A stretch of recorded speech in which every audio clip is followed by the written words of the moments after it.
People today have many questions about the Bible. Questions about its authenticity. Questions about its accuracy. Is it really a true and dependable source of knowledge, even so much as to historical events? In the past, one of the problems of substantiating and confirming the Bible as factual and trustworthy has been the lack of third-party evidence.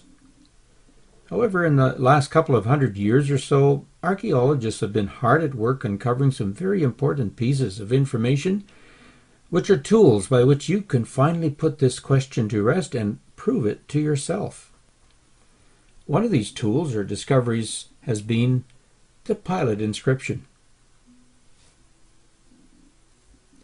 The Pilate Inscription refers to some writing on a piece of limestone rock that was part of the amphitheater at Caesarea, Israel, which is marked here in this little red dot on this map.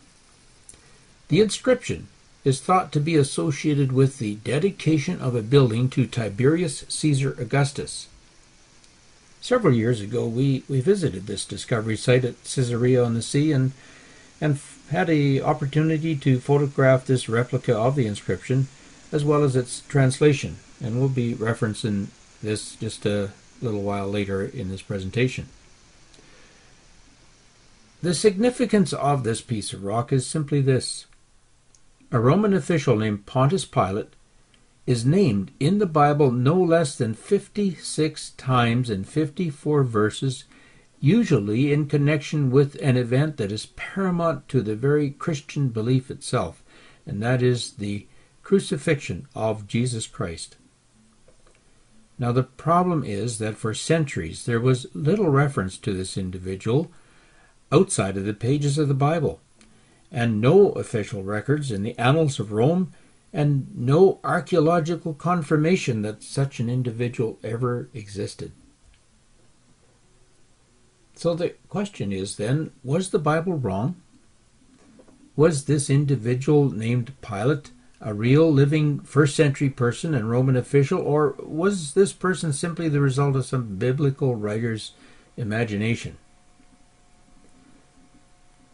There was no information extant to this point in time to indicate differently, other than some very brief and vague references by a couple of Jewish and Roman historians.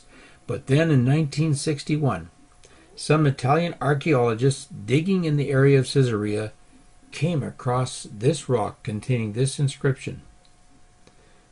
And it's contained in 4 lines on this rock, and we'll take them line by line. So line 1, the translation works out to the divine Augusti, this Tiberium. Or in effect, this inscription was dedicating a building, named they are called a Tiberium, to Emperor Tiberius Caesar Augustus. Now, line 2 contains the name, translates to the name Pontius Pilate, and in effect this simply indicates that Pilate's family name was Pontius, and that it was he, Pontius Pilate, that was in charge of making this dedication.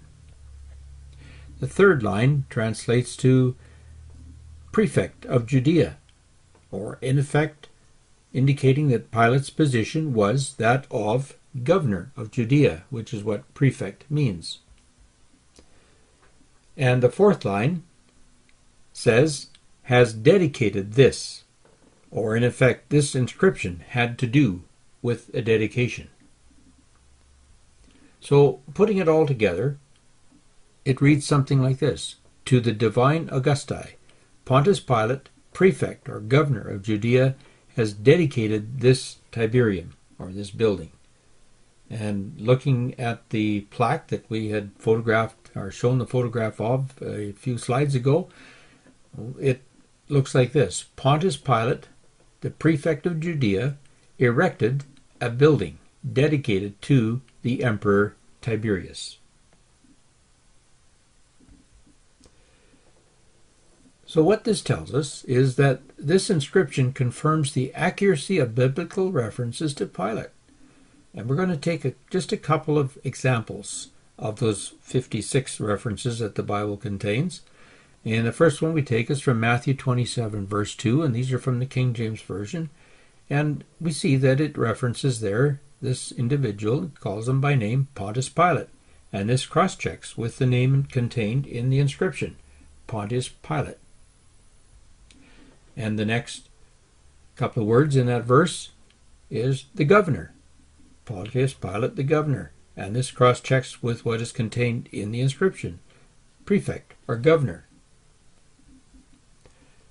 And it references Tiberius Caesar, the emperor, as does the inscription, to the divine Augusti, which was how people in those days regarded their emperor, that they regarded him as a god. He was divine. And this is contained in the 3rd chapter, Luke, verse 1. And in that chapter, it also references the name Pontius Pilate, cross-checks with the inscription, and then the next phrase is that he was governor of Judea, which also is contained in the inscription, that he was prefect or governor of Judea.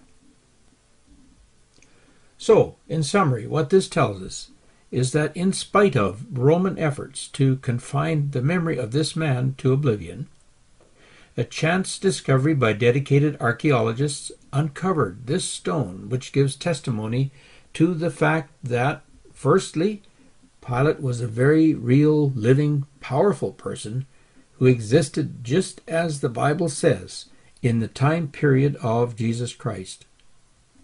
And secondly, Pilate was in a position to do the very things claimed of him in the Bible, confirming the Bible to be not only a reliable source, but for many hundreds of years, one of the few historical records of this person. For more information, we ask you, please don't just take our word about this. Prove it to yourself.